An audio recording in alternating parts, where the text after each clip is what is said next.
सही। राजू हमारे साथ हैं, उसके बाद इंशाल्लाह मुस्लिम कॉलर्स को लेना शुरू करेंगे।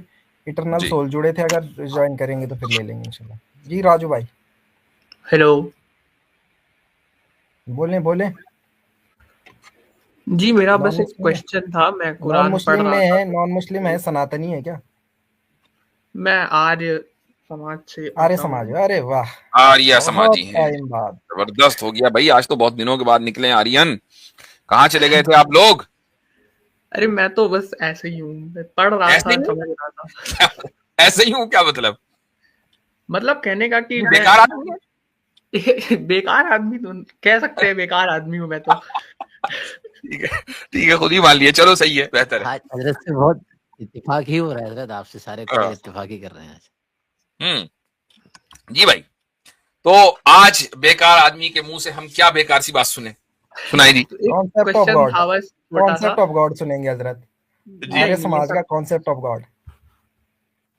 कॉन्सेप्ट ऑफ गॉड में तो यही है, जो जैसा आपका कॉन्सेप्ट गॉड है वैसा हमारा भी है, एक ही ईश्वर में विश्वास करते हैं हम भी। नहीं नहीं नहीं नहीं, एक में नहीं करते हैं। ऐसा ही तो नहीं है। एक में यही, करते हैं, आज समाज यही तो तो एक में ही फर्क है। करता है। अच्छा चलो, अच्छा एक बात बताओ। एक अगर कोई है, कोई भी एक एंटिटी है, तो वो अपनी बीइंग, जिसको हम एंटिटी बोलते हैं, और अपनी क्वालिटीज, दोनों में यकता होगा ना, तन्हा उस जैसी क्वालिटीज कहीं और नहीं होंगी। जिस तरह वो खुद कहीं और नहीं होगा, उसके दो वर्जन नहीं होंगे, इसी तरह उसकी क्वालिटीज भी तो कहीं और नहीं होंगी ना। उसकी कुछ क्वालिटीज कहीं और हो सकती हैं, तो फिर अगर उसकी कुछ क्वालिटीज मेरे अंदर भी हैं, लेकिन उसके अंदर कुछ एक्सेप्शनल क्वालिटीज हैं, ऐसी क्वालिटी जो केवल उसी के अंदर है और दो और बाकी चीजों में नहीं है, उसके अंदर मान एक लो, एक्सेप्शनल क्वालिटी है। ठीक है, मान लीजिए अगर उसकी पांच क्वालिटीज या दो क्वालिटीज, तीन क्वालिटीज ऐसी हैं जो हम्म। आपके अंदर भी हैं, हम्म। ठीक है, बिल्कुल उसी तरीके से आपके ठीक अंदर है। भी हैं, तो क्या हम ये नहीं कह सकते कि भाई इन चीजों में मैं गॉड की तरह हूं, गॉड मेरी तरह है? बिल्कुल नहीं कह सकते, क्योंकि मैं जब तक क्यों? सारी क्वालिटीज गॉड हम्म, की तरह नहीं हो सकती तब तक मैं कैसे अपने आप को गॉड कह सकता हूँ? कुछ नहीं, क्वालिटीज तो ये नहीं कह रहे कि आप एक्सेप्शनल गॉड बना कहें रही अपने आप को। मैंने ये नहीं कहा गॉड कहें, मैं कह रहा हूं उन चीजों में क्या आप गॉड की तरह, तरह का लफ्ज, नहीं होंगे? गॉड की तरह भी नहीं होंगे, क्योंकि अब उन अभी भी चीजों गॉड में। की जो कुछ चीजों में मैं गॉड की तरह नहीं हो सकता, क्योंकि एक अच्छा इंसान कभी अच्छा, गॉड वो की पाप तरह नहीं हो माफ कर सकता। सकता है? अच्छा वो पाप माफ कर सकता है? ये बताएं, जो आपका गॉड है वो कौन? क्या पाप माफ कर सकता है? किसी पे नहीं, रहम बिल्कुल करके नहीं कर उसके सकता। गुनाह माफ कर सकता है? गुनाह माफ नहीं कर सकता, लेकिन गुनाह की सजा दे सकता है। गुनाह माफ माफ भी नहीं कर कर देता सकता? है, माफ कर सकता है, लेकिन एक तरीके से कर सकता है, उसका भी एक तरीका होता है। जी, क्या है वो? जैसे कि उसके दो तरीके होते हैं। हम्म। अगर कोई व्यक्ति मोक्ष पाने के लिए, मतलब ईश्वर के पास तक जाने के लिए, जब कोई व्यक्ति साधना करता है, तो वो जो साधना में कष्ट को झेलता है, उसी से उसके पापों का प्रायश्चित हो जाता है। तो एक तरीके से ईश्वर ने उसके थ्रू उसको माफ कर दिया। अच्छा, अगर ईश्वर वैसे ही माफ करना चाहे किसी को, उसके गुनाह, उसके हम्म। जो, तो वो माफ नहीं कर सकता? हाँ, क्योंकि उसके न्यायकारी होने का गुण खत्म हो जाएगा, कि वो जस्टिस देता है, ये खत्म हो जाएगा। अच्छा, इसलिए वो माफ नहीं कर सकता। प्रेसिडेंट ऑफ इंडिया किसी प्रूवन क्रिमिनल को माफ कर सकता है जिसको अदालत हाँ, ने सजा प्रेसिडेंट दे ऑफ दी हो? India according to the constitution कर सकता है। तो भाई प्रेसिडेंट ऑफ इंडिया ज्यादा फिर बेहतर हुआ, बजाय आपके कॉन्सेप्ट ऑफ ईश्वर के। अच्छा हजरत, प्रेसिडेंट इसमें ऑफ भी इन्होंने इंडिया। डंडी मार दी है। इसमें भी हम्म। इन्होंने डंडी मार दी है। हम्म। इन्होंने कहा कि कोई अगर तपस्या करे, वो कष्ट उठाए, तो वो कष्ट की बदौलत उसके पाप जो है माफ हो जाएंगे। मुझे माफ आप नहीं बता होते, दीजिए, उसको सुने अपने सुने। पापों का प्रायश्चित हो हाँ, जाता है। पापों का प्रायश्चित कर, मुझे आप बता दीजिए, अगर इस जन्म में किसी ने पाप किया है, वो अगले जन्म में उसका उसका रिबर्थ होके उस पाप के बदले अपना पुनर्जन्म नहीं पाएगा? अगर ये कॉन्सेप्ट नहीं है तो सत्यार्थ प्रकाश खुली है फिर आपके सामने। एक मिनट, एक मिनट, आप दोबारा से अपनी लाइन बोलिए। आपने ये बात कही कि चलो मैं आपको एक सिनारियो देता हूँ। एक बंदा है, 40 साल तक उसने दब के गुनाह किए, जितने भी गुनाह जी जी किए, जी जी। पाप किए, हर पाप कर लिया। जी। 40 साल के बाद उसने 10 साल जो है वो तपस्या कर ली, कष्ट उठा लिया। क्या हम्म। उसके वो 40 साल के गुनाह जो है उस कष्ट के बदले बराबर हो जाएंगे? बिल्कुल नहीं हो सकते। अगला वो जन्म अगला मिलेगा ना? जन्म लेगा, वो अगला जन्म हाँ, लेगा, उसके बाद अगले जन्म में भी तपस्या करेगा, उसके बाद उसके हो और सकते जो हैं, और वो भी अगले जन्म तब में जब वो पाप सच्चे अब जो मन से, अगले जन्म में सच्चे मन पाप से होंगे ईश्वर भाई, की बात जो अगले जन्म है। में पाप होंगे, जो अगले जन्म में पाप होंगे, अगले जन्म में जो पाप होंगे अगर वो करेगा तो उसको जाहिर सी बात है, अगर वो करेगा तो उसको फिर नहीं मिलेगा, नहीं, जब तक वो पाप तो सच्चे मन जरूरी है, से लाजिम है। सच्चे। पाप मुक्त तो कोई पैदा इंसान हो ही नहीं सकता। बिल्कुल नहीं हो सकता, ये बात भी सही है, पाप वो मुक्त तो पैदा नहीं हो लाजिम है, सकता इंसान। करेगा वो पाप। तो ये जो सर्कल है, ये कहाँ पे एंड होगा? ये सर्कल वहां एंड होगा जब आपकी साधना आपके पापों से ज्यादा हो जाएगी। अच्छा, इसका मतलब ये है कि हमारी साधना हमारे पापों से ज्यादा होनी चाहिए। लेकिन जो बिल्कुल। हमारी साधना है, सुने, जो हमारी साधना है वो पापों से ज्यादा हो गई। मान लीजिए इस हमने इस जन्म में 40 साल गुनाह किए, 20 साल जो है साधना की। अगले हमने 30-30 किया, उसके बाद हमने 40 साल साधना की, 20 साल जो है वो गुनाह किए। तो वो जो 20 साल हमने गुनाह किए हैं, उसका फिर हमें अगले जन्म में जन्म लेके कोई कष्ट नहीं भोगना पड़ेगा, आप ये कह रहे हैं? अरे आप क्या बात कर रहे हैं, आप खुद ही कंफ्यूज है। हम कहाँ नहीं, आप कंफ्यूज है, कंफ्यूजन आप दूर ही ने कर दे कहा। ना। नहीं देखो, ये जो इन्होंने जो बात रखी है उसको सिंपल से, इन्होंने कहा भाई साधना जो है वो 60% हो गई और गुना 40%। तो जी। साधना चूंकि ज्यादा बढ़ गई तो अब वो जो है सीधा केवल उसको मोक्ष प्राप्त साधना होगा। बढ़ना ही एक फैक्टर नहीं है, साधना अभी बढ़ने के आपने साथ यही साथ फैक्टर बोला, चूंकि इस फैक्टर में मैं प्रॉब्लम इसमें ये है कि जो ऐड कर देता 40% हूँ। जो मैं 40% गुना है मैं उसकी कोई अडिशन कर रहा हूँ इस अकाउंटेबिलिटी आपके यहाँ फैक्टर में। नहीं है। मैंने इनकम्प्लीट बात बोली थी तो मैं पूरी अच्छा, बात कर देता हूँ। ओके, चले। साधना के साथ साथ, साधना तो है ही फैक्टर एक, उसको पाप से ज्यादा भी होना चाहिए। दूसरी चीज ये कि अब उसके आत्मा के अंदर, उसके अंदर से कोई आवाज नहीं उठनी चाहिए कि अब मैं पाप करूंगा। अब क्या कहते हैं, अब मैं कुछ नहीं करूंगा ऐसा जिससे किसी और को कष्ट हो या और कोई समस्या खड़ी हो। जब तक वो अंदर से कह नहीं देगा तब तक थोड़ी हो सकता है। तो चले ठीक है, साधना 60%, पाप 40%, और 60% होते खट से अंदर से आवाज आई अब मैं कुछ नहीं करूंगा, लेकिन इसके बावजूद 40% उसने पाप किए, तो उसकी इसमें ईश्वर का क्या अकाउंटेबिलिटी होगी कि कमाल, नहीं? हजरत? हजरत, है? इसमें ईश्वर का क्या कमाल? उसने गुनाह किया, सजा भुगती। सही। ईश्वर का हाँ, क्या कमाल है वो इसमें? सजा भुगतेगा, ईश्वर अरे वो खुद न्यायकारी को है। सजा दे रहा है भाई, ईश्वर नहीं दे रहा उसको सजा, वो साधना करके खुद को कष्ट दे रहा है। क्या ईश्वर उसको साधना दे के जब उसके ऊपर से कोई पत्थर गिराता है? नहीं, वो भूखा रहता है, खुद रहता है, प्यासा रहता है, खुद रहता है, एक अंगूठे पे तपस्या करके 1000 साल खड़ा रहेगा, खुद रहेगा। तपस्या को ईश्वर का एक क्या रोल है अंगूठे इसमें पे, भाई? आप आप गुड आप गुड पॉइंट।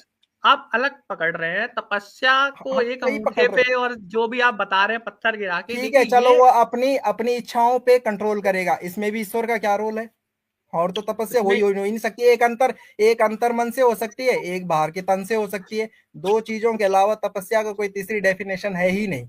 दोनों में मैं इंसान अपने आप को बोलूं, कंट्रोल करेगा। बोलने का मौका बोले देंगे आप 2 मिनट तो मैं बोलूं। बोले बोले बोले। पहली बात तो आपको तपस्या का सही मतलब समझना पड़ेगा। उसके लिए तपस्या का सही मतलब ये होता ही नहीं है कि आप अपने फिजिकल पेन दे बॉडी को।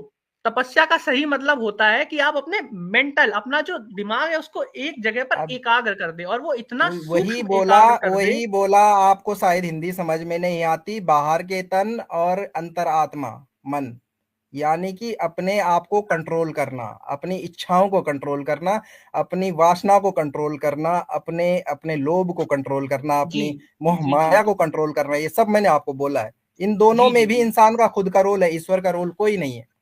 अब एक बात बताइए, जब वो अपनी वासना को कंट्रोल करेगा तो क्या उसे कष्ट नहीं होगा? अरे खुद यही तो दे कह रहा रहे है हैं अपने वो। आप को, ईश्वर कहाँ दे रहा है? यही तो हाँ कह रहे हैं तो वो। हाँ तो ईश्वर ईश्वर वही तो कह रहा है। ईश्वर कह रहा है कि जब तक तुम अपने मन को स्वच्छ नहीं कर दोगे तब तक तुम्हें मोक्ष नहीं मिलेगा, और जब तक अपने मन को साफ नहीं कर दोगे तो वो तो तुम्हें खुद ही करना पड़ेगा ना, ईश्वर थोड़ी तो तुम्हें आप साफ कर आप देगा इनकी फिर। बात नहीं समझ रहे हैं कि इसमें ईश्वर का रोल क्या रह गया? जो करना आपको करना है, ईश्वर का फिर क्या काम? ईश्वर का यही काम है, जब आप ये कर लेंगे, अपने मन को स्वच्छ कर देंगे, उसके बाद वो आपको ऐसी ऐसी ऐसा सुख देगा जो आपको कहीं नहीं मिलेगा। वो सुख तो अब आपके आपके लिए जरूरी हो गया ना। आप यानी समझ नहीं रहे हैं। वो सुख तो आपने अर्न कर लिया, ईश्वर का इसमें कोई किरदार नहीं है, वो आपको तो मिलना ही मिलना है। बिल्कुल, ईश्वर का यही तो किरदार है। ईश्वर ही तो है जो वो उस सुख को दे सकता है, उसके अलावा कोई नहीं दे सकता उस सुख को। तो पाप इसका माफ कर मतलब सकता है? जी, पाप माफ करके दे सकता है या पाप कीमत माफ लेके नहीं देगा? कर सकता है क्योंकि उसका नहीं कर न्यायकारी सकता, होने का गुण दयालु खत्म नहीं हो है। जाएगा। वही। दयालु नहीं है। एक पॉइंट ये, दयालु नहीं दयालु है, भी रहम है। करने वाला नहीं है। दूसरा पॉइंट भी ले लीजिए, अब रुक जाए। दूसरा पॉइंट, एक पॉइंट पे आपकी हो गई, दयालु नहीं है आपका ईश्वर। दूसरा, आपका ईश्वर क्रिएट नहीं कर सकता, जी, क्रिएटर नहीं है। क्रिएटर नहीं है। बिल्कुल आपका ईश्वर क्रिएटर है। क्रिएटर नहीं है। आप वो पहले ही पॉइंट पे गलत है। पहली चीज तो न्यायकारी का गुण खत्म हो जाएगा अगर वो किसी के पाप माफ कर देगा, तो माफ तो हो ही नहीं सकता कोई। जब तक उसको दंड ना दिया जाए तब तक कोई माफ कैसे हो सकता है? न्याय तो कैसे होगा फिर? यही असल में बात है कि जो आप लोगों के समझ में नहीं आती है कि आप खुदा की एक क्वालिटी को समझने की वजह से बकिया क्वालिटी का इनकार कर देते हैं। इनकार नहीं अगर करना तो चाहिए। आपका ईश्वर, होल्ड ऑन, अगर तो आपका ईश्वर जो कॉन्सेप्ट है आपका उसके मुताबिक सुप्रीम है, ठीक है, जिसके अबव जिसकी कोई अकाउंटेबिलिटी नहीं है, मैं और आप और उसके ऊपर कोई नहीं जो उसकी अकाउंटेबिलिटी सेट कर सकता है, तो बिल्कुल, जिस तरीके बिल्कुल, से उसको जस्टिस का हक है, उसको इसी तरीके से रहम का, मर्सी का भी हक है। और उसको बास को हक वो नहीं मर्सी, है। आपको होल्ड ये ऑन समझना होल्ड पड़ेगा, ऑन उसको होल्ड ऑन हक नहीं होल्ड ऑन है। होल्ड ऑन राजू भाई, होल्ड ऑन। एक बात, एक तो ये कि आपके नजदीक उसको मर्सी का हक नहीं है, आप मर्सी को टाई करते हैं जस्टिस के साथ। आप कहते हैं कि नहीं, जस्टिस करना मर्सी है। हम ये कहते हैं कि मर्सी एक अलग क्वालिटी है, जस्टिस एक अलग क्वालिटी है। उसको जस्टिस का भी हक है, उसको मर्सी का भी हक है, चूंकि वो ऑल पावरफुल है और चूंकि वो सुप्रीम बीइंग है, उसके ऊपर कोई अकाउंटेबिलिटी नहीं है। कोई ये नहीं कह सकता कि भाई खुदा ने ऐसा क्यों किया। पॉइंट नंबर 1, तो आपने एक क्वालिटी का इंकार कर दिया। दूसरी बात, आप ये कहते हैं कि खुदा क्रिएटर है, जबकि आप दो चीजों का उसको क्रिएटर नहीं मानते। आप उसको मैटर का क्रिएटर नहीं मानते, आप उसको सोल का क्रिएटर नहीं मानते। तो वो ऑल क्रिएटर नहीं है, वो एक लिमिटेड चीजों का क्रिएटर है। और क्रिएटर भी क्या, अगर मैटर पहले से मौजूद है जो एक इटर्नल है और वो उस मैटर को मैनिपुलेट करता है, कभी कुछ बना देता है, कभी कुछ बना देता है, तो फिर इस क्वालिटी में तो मैं और खुदा दोनों बराबर हुए। मैं भी कुछ मैटर को उनके ऊपर मैनिपुलेट करके कुछ का कुछ बना देता हूं। एक बढ़ाई भी कर सकता है, एक कारपेंटर भी कर सकता है, एक लोहार भी कर सकता है। फर्क क्या हुआ? बताऊं अब मैं फर्क, मैं बोलूं अब? जी, पहली चीज तो ये खुदा का हक नहीं है, ये खुदा का गुण है। गुण और हक में फर्क होता है। ओके। दूसरी चीज, खुदा नहीं के नहीं, जो गुण है, हाँ चले, पहले इस पर बाद में बात करेंगे। ये आपने बड़ा जबरदस्त स्टेटमेंट दिया, ये खुदा का हक नहीं है। अब हम इस पर बाद में बात करेंगे, पहले क्रिएटर वाले मसले को कर लें, वरना वहीं अटके रहेंगे। जी, क्रिएटर वाले मसले पे आपका क्वेश्चन क्या है? आ गया क्वेश्चन, इतनी तफसील से बता दिया, फिर उसके बाद कह रहे हैं क्या है क्वेश्चन। देखिए, ऐसा है कि पहली क्या बात तो खुदा हर चीज क्रिएट कर सकता है? जी नहीं, खुदा हर चीज क्रिएट नहीं क्रिएट कर सकता नहीं है। कर सकता, तो फिर वो ऑल क्रिएटर नहीं है। तो ऑल क्रिएटर को कह कौन रहा है ऑल क्रिएटर? देयरफॉर आप ये ना कहें कि आपका ईश्वर का कॉन्सेप्ट हमारे जो कॉन्सेप्ट है उसके मुताबिक है। आप ये ना माने। आपने रूह को और इसी तरीके से मैटर को इटर्नल होने में खुदा के शरीक कर दिया, नेचर को कर दिया। हम लोगों ने उसको, उसकी दो क्वालिटीज देखिए। जो मेन क्वालिटी जो भिन्न करती है खुदा को, यानी कि ईश्वर को, जो दोनों चीजों से भिन्न करती है, प्रकृति से और आत्मा से, वो ये है कि ईश्वर चेतन है। चेतन अर्थात कॉन्शियसनेस है। प्रकृति में कॉन्शियसनेस नहीं है, तो कॉन्शियसनेस के साथ वो अलग हो गई। अब आत्मा भी चेतन है, उसमें भी कॉन्शियसनेस है। अब ईश्वर और आत्मा दो चीजें रह गई। अब ये दोनों चीजें चेतन है। अब इन दोनों को कौन भिन्न करता है? उन दोनों को ये चीज भिन्न करती है कि जो आत्मा होती है वो सर्वशक्तिमान नहीं होती।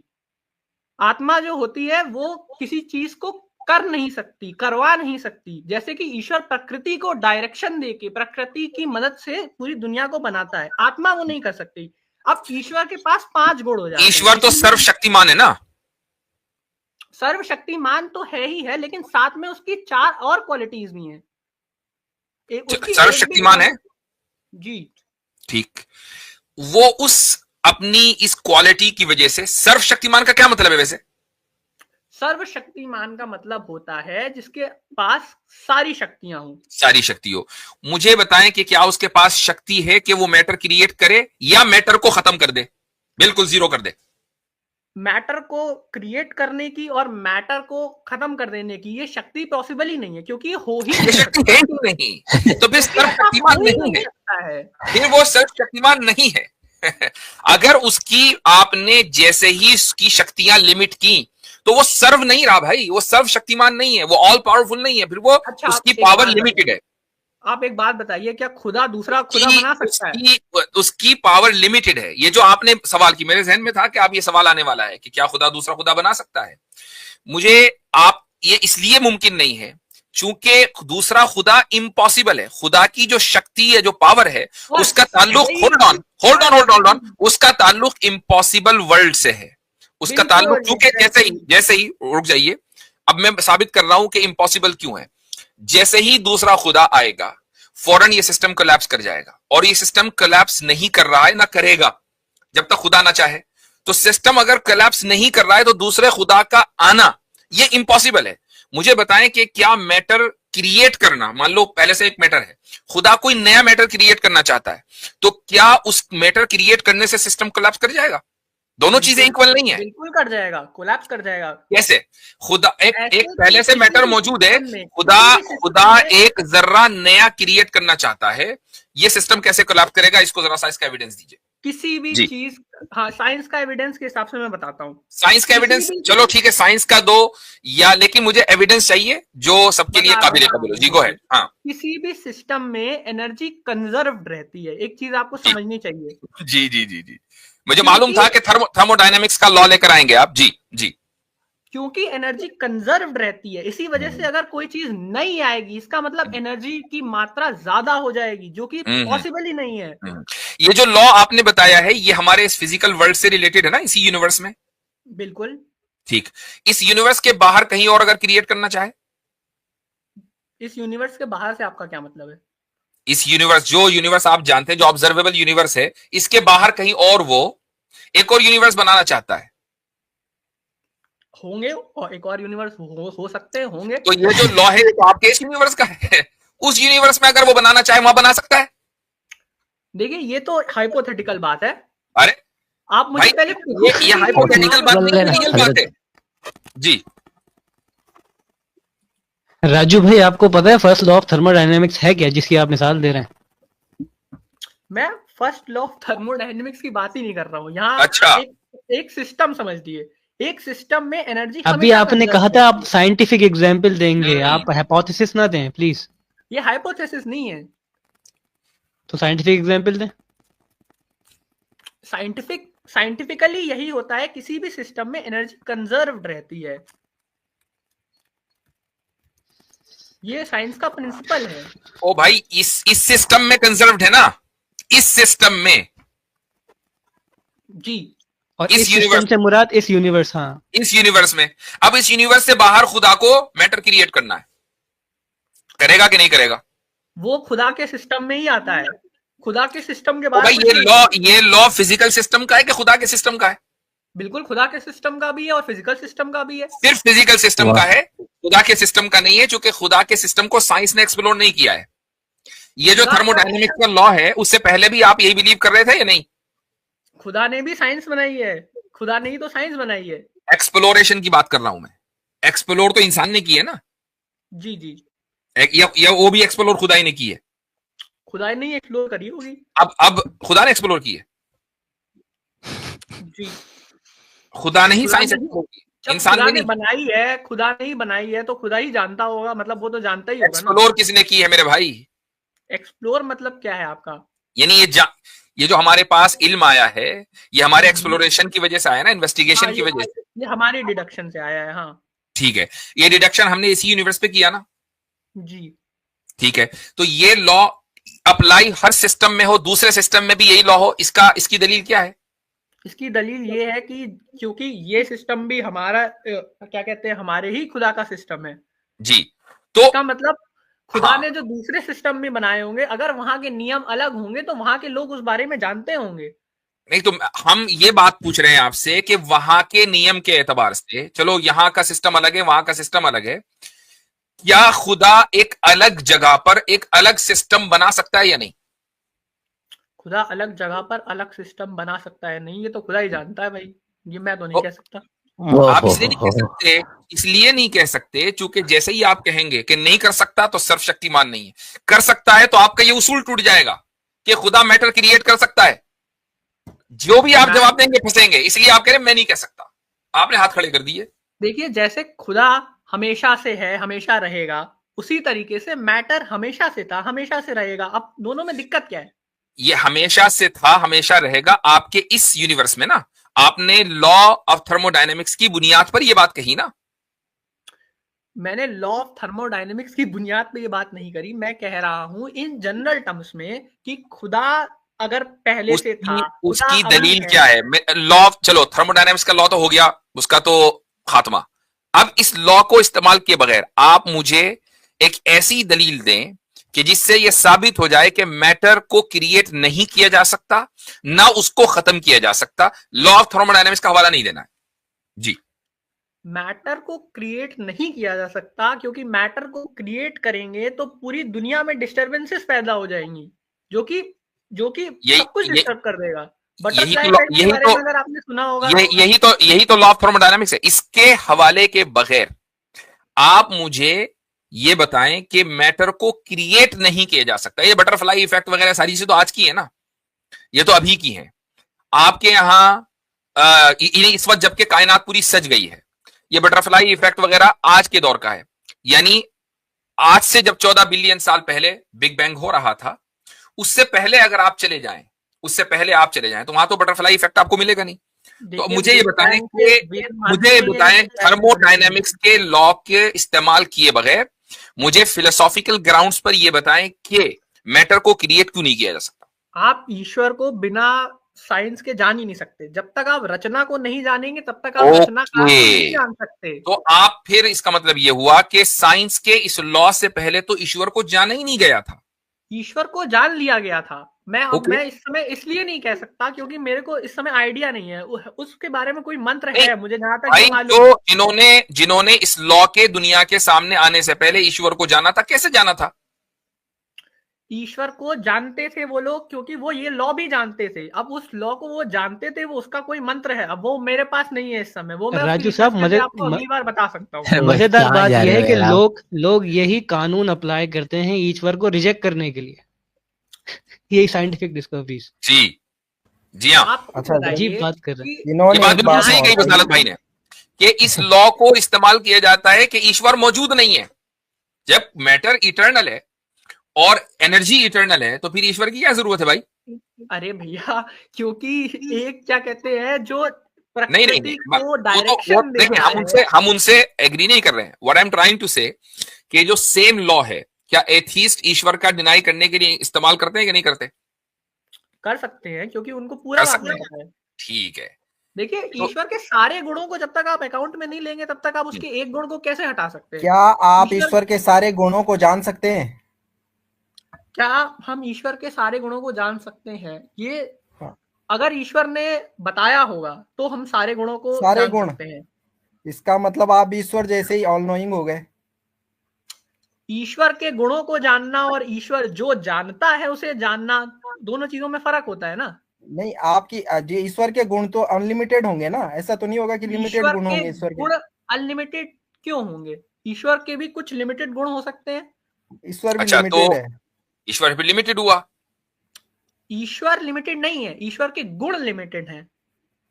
किसी के लिमिटेशन को आप उसके गुणों से ही तो पहचानते हैं। ईश्वर अलग है, उसके गुण अलग है। ईश्वर मतलब दो अलग एंटिटी है, हो गई, डुअलिटी आ गई यहाँ पे। तो फिर अरे आप समझ ही नहीं रहे हैं। ईश्वर के जो गुण है, अब जैसे मौलवी साहब यहाँ बैठे हैं, मुझे उनके बारे में पता है कि वो इस तरीके के व्यक्ति है, कि वो बहुत इस तरीके के वो गुण है, वो गुण है। और मेरे गुण लिमिटेड है, इसलिए मैं लिमिटेड हूं। अब खुदा आपके यहाँ अनलिमिटेड है तो उसके गुण भी अनलिमिटेड होने चाहिए। लेकिन अगर खुदा के गुण लिमिटेड है तो वो भी लिमिटेड होगा। क्यों लिमिटेड होगा? जब गुण लिमिटेड होंगे तो। अरे गुण लिमिटेड होने से क्या खुदा बनता कैसे है भाई? खुदा बनता कैसे है? गुणों से तो खुदा बनता है। मैं बताता हूँ। नहीं तो हजरत ये फॉर्मूला गुण लिमिटेड तो आपको भी, तो फिर आप भी खुदा हो जाएंगे ना इस फॉर्मूले के साथ। मैं बता तो रहा हूँ आपको, 3 इटर्नल चीजें हैं हमारे अनुसार। एक प्रकृति, एक जीव यानी कि आत्मा, और एक ईश्वर। प्रकृति चेतन नहीं है, उसमें कॉन्शियसनेस नहीं है। ओ भैया, कितनी बार दोहराएंगे? मैं बता देता हूँ, एक्सप्लेन कर देता हूँ। प्रकृति, जड़ात्मा और परमेश्वर। आत्मा जो है वो चेतन है, प्रकृति में चेतना नहीं है, ईश्वर में चेतना है। जड़ आत्मा ने जो है वो ये चाहा कि मैं भोग करने के लिए मुझे कोई चीज मिले। ईश्वर ने जो है उस चीज को समझा और उसके लिए जो है प्रकृति को जोड़ तोड़ करके, रीअरेंज करके सारी चीजें जीव को आत्मा दे दी। जीव को आत्मा दे दी, ये ईश्वर का काम है। दैट्स इट, इसके अलावा और कुछ नहीं। सवाल ये है यहाँ पे कि क्या आत्मा में कॉन्शियसनेस है? हाँ बिल्कुल है। ईश्वर में कॉन्शियसनेस है? हाँ है। आत्मा ने अपने कॉन्शियसनेस का इस्तेमाल करके पहले ही प्रकृति से भोग क्यों नहीं किया? क्योंकि यही तो बात है, ईश्वर ही केवल ऐसी शक्ति जानता है जो प्रकृति के थ्रू आत्मा को भोग करवा सकता है। केवल बस ईश्वर ही ठीक ये है, करवा इसका सकता मतलब है। ये है, इसका ये आत्मा मतलब नहीं ये है, कर आपकी सकती। बात बिल्कुल सही है, दुरुस्त आ गई आपकी बात। इसका मतलब ये है कि परमेश्वर रीअरेंज करने वाला है, ना कि क्रिएशन क्रिएट करने करने वाला वाला है। नहीं। सीधी सी कभी बात है। क्रिएटर ना कहें या परमेश्वर को, आप उसको क्रिएटर कहें रीअरेंजर। जिस तरह कुमार जानता है कि मैंने घड़ा आग मिट्टी पानी से मिला के घड़ा कैसे बनाना है, वो मिट्टी को पैदा नहीं कर सकता, वो आग को पैदा नहीं कर सकता, वो पानी को पैदा नहीं कर सकता। इसी तरह से ईश्वर जानता है कि मैंने इनको मिलाप कैसे करवाना है, इसको रीअरेंज कैसे करना है, लेकिन वो पैदा नहीं कर सकता। ना वो प्रकृति को पैदा कर सकता, ना वो जीवात्मा को पैदा कर सकता। That's it. ये आपका सिंपल सा तो अकॉर्डिंग टू योर फिलॉसफी, ईश्वर जो है वो एक अच्छा ऑर्गेनाइजर है, एक अरेंजर है, ऑर्गेनाइजर ही नहीं है, तो वो क्रिएटर नहीं है। फिर आप उसको क्रिएटर ना कहें। आप एक बात बताइए, जब आपके पास एक कागज होता है और कलम होता है और आपने एक ड्राइंग बना दी, तो मैं उस ड्राइंग का बनाने वाला ही आपको कहूंगा, क्रिएटर ही कहूंगा कि आपने उस ड्राइंग को क्रिएट किया है। कागज और कलम आपके रॉ मटेरियल है। ईश्वर ने क्या चीज क्रिएट की है? ईश्वर ने सृष्टि का निर्माण किया है, सृष्टि क्रिएट करी है, रॉ मटेरियल्स के थ्रू क्रिएशन किया है। ईश्वर जैसे कि कागज और कलम से आपने एक ड्राइंग क्रिएट करना ही कहते हैं कि रॉ मटेरियल के बगैर कोई चीज, यानी रॉ मटेरियल क्रिएट करना क्रिएशन होता है। ये तो ऑर्गेनाइजेशन है। रॉ मटेरियल पहले से मौजूद है, मैं उसको शेप दे दूं, तो ये ऑर्गेनाइजेशन है उस मटेरियल की। क्रिएशन कहां हुआ? तो अच्छा, आप जब पेंसिल कुमार को क्या घड़े का क्रिएटर कहा जाएगा? कुमार को भैया घड़े का क्रिएटर कहा जाएगा? कुमार को घड़े का क्रिएटर ही कहा जाएगा, क्योंकि कुमार ने अपनी बुद्धि से उसको बनाया है, ये याद रखिएगा। इससे साबित ये हुआ कि आपके पास क्रिएटर को समझने की बुद्धि नहीं है। आप यही नहीं समझ पा रहे हैं कि क्रिएटर कहते किसे हैं। क्रिएटर वो है जो अपनी आपने पता क्या किया? आपने किया कि ऑर्गेनाइजर एंड अरेंजर को क्रिएटर के साथ मिला दिया। That is your problem. आप एक बात बताइए, आपके सामने क्या कहते हैं, लोहा पड़ा हुआ है, कील पड़ी हुई है, लकड़ी पड़ी हुई है, और आपको कुछ नहीं पता, आपने रेलगाड़ी बना दी उससे, या जो भी उसमें बनाने के लिए लगता होगा। तो उसको ऑर्गेनाइजर कहेंगे, उसको अरेंजर कहेंगे कि जो मुख्तलिफ पीसीज हैं उनको मैंने बनाया, एक मरतबा गलत हुआ, 2 मरतबा गलत हुआ, 100वीं मरतबा या 1000वीं मरतबा में ठीक होके वो रेलगाड़ी बन गई। रेलगाड़ी क्या होता है? ये ऑर्गेनाइजर है, ये बंदा ऑर्गेनाइजर कह रहे हैं हमको पता ही नहीं रेलगाड़ी क्या होता है। आपको अगर पता ही नहीं है रेलगाड़ी क्या होता है कि आप रेलगाड़ी बना सकते हैं? अच्छा, मुझे ये पता है कि घोड़ा गाड़ी क्या होता है। रेलगाड़ी बनाने से पहले मुझे घोड़ा गाड़ी का तो पता था। जी जी जी, पता था ना। अब मैंने सोचा कि यार घोड़ा गाड़ी जो है घोड़े से चलती है, मुझे इससे स्पीड से लेके चलना है और स्टीम से लेके चलना है, तो घोड़े गाड़ी की मिसाल को सामने रखकर रेलगाड़ी बनाई ना मैंने।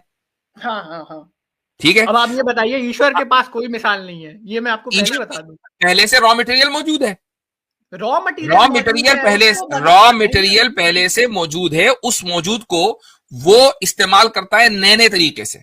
कभी उसने कुछ बना दिया, कभी उसने कुछ बना दिया, तो ये ऑर्गेनाइजर है, डेवलपर है। आर्य समाज का एक उसूल और है, सामने रॉ मटेरियल आर्य समाज का एक और उसूल है। अरे रुके भैया, हम आपके उसूलों पे बात कर रहे हैं। आर्य समाज का एक उसूल और है कि ईश्वर जो है वो बगैर कारण के कोई कार्य नहीं करता। तो कारण मौजूद था पहले से, बिल्कुल कारण मौजूद था।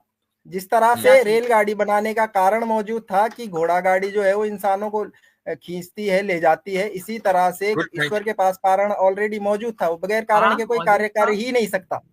बिल्कुल सही जवाब। तो वो कारण उसका कारण ये था कि ताकि क्या कहते हैं, आत्माएं जो हैं वो अपने आप को भोग लगा सके, मतलब भोग इन द सेंस कि अपनी क्या कहते हैं, जो उन्होंने पिछले जन्म में जो पाप पुण्य किए थे उसको आगे चल के बढ़ा सके, उनका जो भी कर सके, उनका सजा ले सके या जो भी करते रहे। और सृष्टि क्योंकि आदि से बनती आ रही है, मतलब हमेशा से बनती आ रही है और हमेशा बनती रहेगी, तो फिर तो किसी कारण की जरूरत ही नहीं है।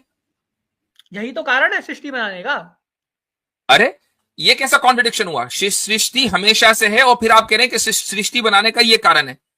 कारण होने का मतलब क्या है कि सृष्टि नहीं है, बना दी। नहीं, सृष्टि हमेशा से नहीं है, सृष्टि हमेशा से अपना ही खुद, यानी you're contradicting yourself। बनती और बनती और बिगड़ती आ रही है, ये मैंने अच्छा एक बोला बात था, अच्छा एक बात बताओ, ठीक है, एक मिनट, एक चीज मसलन ये गिलास मेरे सामने रखा हुआ है, ये मौजूद नहीं है, ठीक है, मुझे पानी पीने के लिए कुछ चाहिए, ये एक कारण है, इसकी वजह से गिलास वजूद में आ गया, कारण पहले है, गिलास बाद में है, ठीक है। अब एक चीज की जरूरत मेरी पूरी हो गई, इससे साबित हुआ कि हमेशा कारण जो है वो पहले होगा। अच्छा, आप ये कह रहे हैं कि सृष्टि बनाने का कारण, तो कारण पहले होगा, सृष्टि बाद में बनेगी। हाँ, अगर सृष्टि हमेशा से है तो हाँ, अब किसी कारण की जरूरत नहीं है। सृष्टि हमेशा से नहीं है, सृष्टि हमेशा से बनती और बिगड़ती आ रही है, बनती बिगड़ती आ रही है, तो अब हाँ, उसके लिए भी किसी कारण की जरूरत नहीं होगी। मिसाल के तौर पर ये गिलास है, ये हमेशा से बनता बिगड़ता आ रहा है, बिगड़ेगा, उसके बाद इसको गिलास ही बनना है, ठीक है। तो मुझे किसी कारण की जरूरत नहीं होगी, all I have to do कि मैं वेट करूं कि भाई ये गिलास बन जाए और मैं गिलास इस्तेमाल करूंगा। कारण की तो कोई जरूरत होगी ही नहीं ना। आप देखिए इसको थोड़ा सा कॉम्प्लिकेट कर रहे हैं, अब मैं इसको थोड़ा सा अरे, आपको ब्रेक डाउन करना इतना चाहता आसान हूँ। करके बता दिया, आप इसको कह रहे हैं कॉम्प्लिकेट कर रहा हूं। देखिए मैं आपको बताता हूँ कि कारण क्या है सृष्टि बनाने का। सृष्टि बनाने का कारण ये है कि आत्माएं अपना भोग लगा सकें। भोग मतलब कि अपना जो पाप पुण्य उन्होंने किया है उसका वो उठा सकें, कि उसका जो उनका जो फल मिलना है वो उनको मिल सके। आसिम भाई आए भाई क्या? आए, उनके इस्तकबाल कर लेते हैं जी। जी आसिम भाई, अस्सलाम वालेकुम। वालेकुम जी सलाम। आसिम भाई, कहाँ थे बड़ी देर से? जी थोड़ी हो गई थी, मैं देख रहा था स्ट्रीम, जल्दी से अभी आया हूँ, फ्री हुआ हूँ तो बस ज्वाइन किया हुआ था। अच्छा, ठीक है। तो वो सृष्टि का कारण ये बता रहे थे कि बताएंगे जी, क्या है कारण हमारे सृष्टि का राजू ये भैया? कारण है कि जो आत्माएं हैं वो उन्होंने जो भी पाप पुण्य किए हैं उनका फल उन्हें मिल सके, ये है सृष्टि का कारण। और जो अपने सामर्थ्य से, अपनी शक्ति से फिर जो क्या बलंडर कहते हैं मार गए मोक्ष प्राप्त भैया। कर पाप सकते तो हैं, तब होंगे ना जब पहले उसने जीव शरीर मिला होगा, तो तभी तो वही पाप हुआ तो होगा। जब पिछली कुछ है ही सृष्टि नहीं तो में पाप पिछली कहाँ से सृष्टि होगा? में उसने जो पाप किए होंगे वो बच गए होंगे, वो इस सृष्टि में अरे तो आके उसको शुरू मिल की जाएंगे। सृष्टि की बात हो रही है, इस सृष्टि तो की इसका बात नहीं मतलब हो आप रही। ये कह आपने रहे हैं कि पहली अजीब सृष्टि आदमी एक है यार, रही होगी। अजीब लॉजिक तो लगाते हो यार। उसके बगैर तो कारण का वजूद ही नहीं हो सकता ना। एक चीज अगर कंटिन्यूअस साइकिल है तो अब यहाँ कारण की जरूरत ही नहीं है। अरे कारण यही तो है ना कि पिछली सृष्टि में जो था, अब उसमें पिछली सृष्टि में ओ जो भाई, जब एक चीज कंटिन्यूअस साइकिल चली आ रही है ना, एक चीज बिल्कुल उस चेन है एग्जैक्ट सेम हमेशा से, अब कारण का कोई वजूद ही नहीं, क्योंकि जैसे ही कारण होगा उसके लिए उससे पहला होना जरूरी है उस चेन से। चेन से पहले कुछ है ही नहीं, वो चेन तो इन्फिनिट है, तो कारण है ही नहीं। कर्म की तो चेन थोड़ी इनफाइनाइट है। कारण की चेन नहीं, खुद कारण की जरूरत नहीं है, चूंकि जो सृष्टि है उसकी चेन इन्फिनिट है। अब आपके यहां जो कॉन्ट्रडिक्शन हुआ वो ये कि एक तरफ आप ये कहते हैं कि ईश्वर जो भी करता है वो किसी न किसी कारण के साथ करता है, बगैर कारण के कुछ नहीं करता, और इसका कारण कुछ है नहीं।